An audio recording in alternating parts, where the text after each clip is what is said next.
भगवत गीता यथारूप अध्याय 3 कर्म योग श्लोका 2.22 न मे पार्थ अस्ति कर्तव्यम त्रिषु लोकेषु किंचन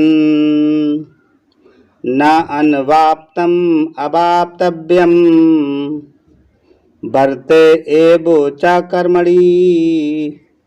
भावार्थ, हे प्रथापुत्र, तीनों लोकों में मेरे लिए कोई भी कर्म नियत नहीं है। न मुझे किसी वस्तु का अभाव है और न आवश्यकता ही है, तो भी मैं नियत कर्म करने में तत्पर रहता हूँ। तात्पर्य, वैदिक साहित्य में भगवान का वर्णन इस प्रकार हुआ है। तमीश्वराणाम परमेश्वरम महेश्वरम तम देवतानां परम च दैवतम पतिं पतीनां परमं परस्ताद् विदां देवं भुवनेशमीड्यं न तस्य कार्यं करणं च विद्यते न तस्मच्छाभ्यधिकश्च दृश्यते पराशक्तिर्विविधैव श्रूयते स्वाभाविकी ज्ञान बल क्रिया च। परमेश्वर समस्त नियंताओं के नियंता हैं और विभिन्न लोकपालकों में सबसे महान हैं। सभी उनके अधीन हैं। सारे जीवों को परमेश्वर से ही विशिष्ट शक्ति प्राप्त होती है।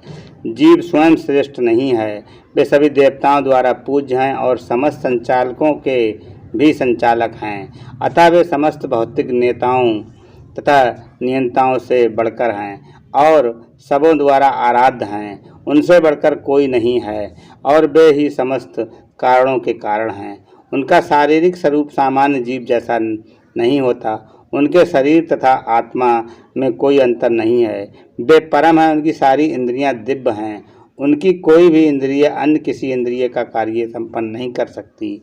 अतः न तो कोई उनसे बढ़कर है, न ही उनके तुल्य है। उनकी शक्तियां बहुरूपणी हैं। फलतः उनके सारे कार्य प्राकृतिक अनुक्रम के अनुसार संपन्न हो जाते हैं। श्वेताश्वर उपनिषद 6.7-8। चूँकि भगवान ने प्रत्येक वस्तु ऐश्वर्य से परिपूर्ण रहती है और पूर्ण सत्य से ओतप्रोत रहती है, अतः उनके लिए कोई कर्तव्य करने की आवश्यकता नहीं रहती। जिसे अपने कर्म फल पाना है, उसके लिए कुछ न कुछ कर्म नियत रहता है, परंतु जो तीनों लोकों में कुछ भी प्राप्त करने की इच्छा नहीं रखता, उसके लिए निश्चय ही कोई कर्तव्य नहीं रहता। फिर भी क्षत्रियों के नायक के रूप में भगवान कृष्ण कुरुक्षेत्र की युद्ध भूमि में कार्यरत हैं, क्योंकि क्षत्रियों का धर्म है कि दीन दुखियों को आश्रय प्रदान करें। यद्यपि वे शास्त्रों के विधि विधानों से सर्वथा ऊपर हैं, फिर भी वे ऐसा कुछ भी नहीं करते जो शास्त्रों के विरुद्ध हो। हरे कृष्णा।